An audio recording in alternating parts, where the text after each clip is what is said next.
Hello, എങ്ങനെയുണ്ട്? ചൂടൊക്കെ ഉണ്ടോ? കുറച്ച് നാളുകൊണ്ട് 2-3 പേര് എന്നോട് ചോദിക്കും, ഇപ്പം പൊതിച്ചോറും ചട്ടിച്ചോറൊന്നും കാണുന്നില്ലല്ലോ, എന്തേന്ന്.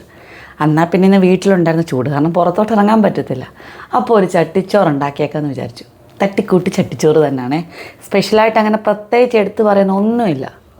നമുക്ക് ചട്ടിച്ചോറ് വിളമ്പാം. ഓക്കെ, ചട്ടിച്ചോറ് വയ്ക്കാനുള്ള ചട്ടി റെഡി. ഇതാണ് നമ്മുടെ ചട്ടിച്ചോറിൻ്റെ ചട്ടി. ചോറ് വിളമ്പാം. അവിടെ ലൈറ്റിൻ്റെ ഇഷ്യൂ കാരണം എല്ലാം കൂടി ഒരിടത്ത് ഒരുമിപ്പിച്ചിട്ടുണ്ട്. അല്ലെങ്കിൽ പിന്നെ ഇടയ്ക്കിടയ്ക്ക് പോയി പറക്കാനൊക്കെ ഭയങ്കര ബുദ്ധിമുട്ട്. അതുകൊണ്ട് ലൈറ്റ് ഉള്ളിടത്ത് ഞാൻ എല്ലാം കൂടി സെറ്റ് ചെയ്തിട്ടുണ്ട്. ചൂടുണ്ട് കലത്തിന്, അതിനാണ് കൈക്കില വെച്ചേക്കുന്നത്. ചൂട് ചോറ് ആവശ്യത്തിന്. ചൂട് തണുക്കാൻ വേണ്ടി വിടർത്തിയിടുവാണ്. കഴിഞ്ഞ തവണ എത്രയും ചോറൊക്കെ കഴിക്കുമെന്നൊക്കെ ചോദിച്ചു. ഇങ്ങനെ നൂർത്തിട്ടതാണ്. ഓക്കെ, നല്ല മാമ്പഴ പുളിശ്ശേരി ഇങ്ങനെ സൈഡിലോട്ട്. സൈഡിൽ വിളമ്പേന് കാരണമുണ്ട്. പ്രധാനപ്പെട്ട കറി ഇതല്ലായിരുന്നു. മാങ്ങാക്കറി ഉള്ളത് കൊണ്ട് മാങ്ങ കാണാൻ വേണ്ടി മാത്രം എടുത്തതാണ്. നല്ല ഓമയ്ക്കാത്തോരൻ. എപ്പോൾ ചട്ടിച്ചോറുണ്ടാക്കിയാലും എനിക്ക് ഓമയ്ക്കാത്തോരനാണേ.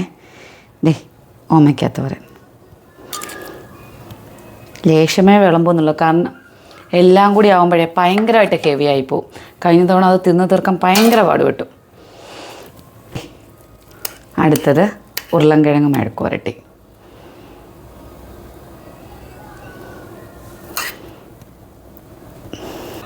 കേരമീൻ വറുത്തത്. മീനിൻ്റെ മണ്ടക്കിടാൻ സവാള.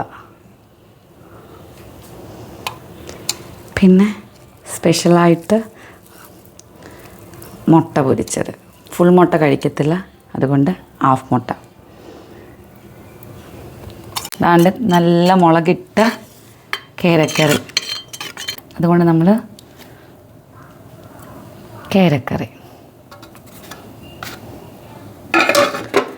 ഇനി നടുക്കോട്ടൊഴിക്കാൻ കാരണം എന്താ, തുമരയിട്ട നല്ല തേങ്ങ വറുത്തിട്ട മത്തങ്ങാക്കറി. എലിശ്ശേരി എന്ന് പറയും ഞങ്ങളുടെ നാട്ടിൽ. അത് നടുക്കോട്ട്.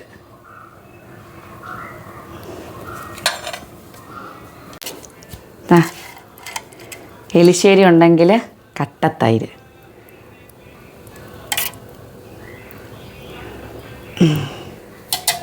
ഞാൻ ഈ സാധനമൊക്കെ വിളമ്പുന്നത് കുറച്ച് ആർഭാടമാണ്. അറിയാം, ചട്ടിച്ചോറെന്ന് വെച്ചാലേ ആർഭാടമല്ലേ. ചുട്ട മുളകരച്ചത്. സൂചി നല്ല ടേസ്റ്റാണ് കേട്ടോ. വിനാഗിരിയുടെ പുളിയെല്ലാം ഉണ്ട്, നല്ല ടേസ്റ്റ്. നല്ല കടുക് മാങ്ങാച്ചാറ്.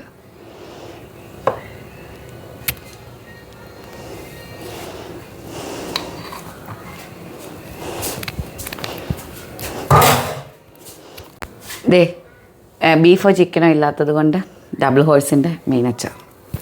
ഡബിൾ ഹോഴ്സിൻ്റെ പ്രൊമോഷനല്ല കേട്ടോ.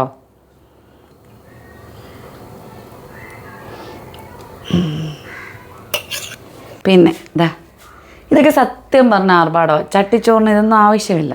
എന്നാലും ഒരു പേരിന് ഇച്ചിരി ചമ്മന്തിപ്പൊടി. പിന്നെ മേജർ സംഭവമുണ്ട് ചട്ടിച്ചോറിന് അലങ്കാരം വയ്ക്കാൻ വേണ്ടി. പപ്പടം അതും വെച്ച്. ഇതാണ് എൻ്റെ മൺഡേ സ്പെഷ്യൽ ചട്ടിച്ചോറ്. മൺഡേ എന്ന് പറയാൻ കാരണം ഞാൻ വീഡിയോ എടുത്തു കഴിഞ്ഞാൽ ഇപ്പോൾ ഒരു 10 ദിവസം കഴിഞ്ഞിട്ടാണ് വീഡിയോ പോസ്റ്റ് ചെയ്യാറുള്ളത്. അതുകൊണ്ടാണ് പറഞ്ഞത്. ഇതാണ് എൻ്റെ ചട്ടിച്ചോറ്. കാണിച്ചുതരാം. സിമ്പിൾ.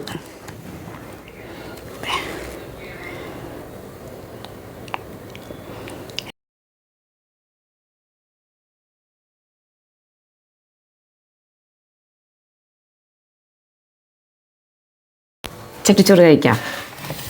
ഓക്കെ, സത്യം പറഞ്ഞാൽ എവിടെ നിന്ന് തുടങ്ങണമെന്ന് അറിയത്തില്ല. മാങ്ങാപ്പഴം.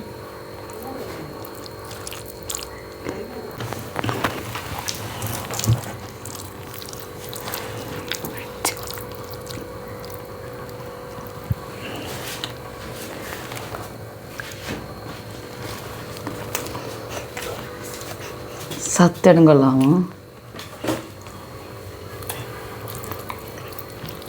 അതെ, ഇനി ഞാൻ കഴിച്ചു നോക്കാം. ഇച്ചിരി ചമ്മന്തിപ്പൊടി, ഇച്ചിരി മീൻ വറുത്തത്, ഇച്ചിരി വെട്ടത്തിന് കുറവുണ്ട് കേട്ടോ, അത് ചോറിനകത്ത് കഴിക്കാനല്ല വീഡിയോ എടുക്കാൻ. ഇച്ചിരി മുട്ട പൊരിച്ചത്, ഇച്ചിരി പപ്പടം. ഞാൻ കഴിച്ചു നോക്കാം.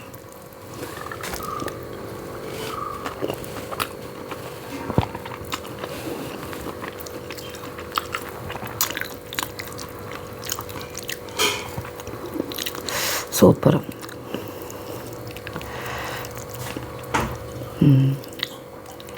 മൊത്തം തീർത്തിട്ട് കാണാമേ. ബൈ. കുറച്ചല്ല, ഇച്ചിരിയേറെ ഹെവി ആയിപ്പോയി. അനങ്ങാൻ പറ്റില്ലായിരുന്നു. അങ്ങനെ തോറ്റു കൊടുക്കാൻ ഞാൻ ഒരുക്കമല്ലായിരുന്നു. തുടക്കത്തിൽ രണ്ടാമത് ചോറെടുക്കണമെന്നൊക്കെ വിചാരിച്ചായിരുന്നു ഇരുന്നത്. പക്ഷെ അവസാനം എങ്ങനെയോ മെഷീൻ കംപ്ലീറ്റ് ചെയ്തു. അപ്പോൾ ഇത്രയേ ഉണ്ടായിരുന്നുള്ളൂ.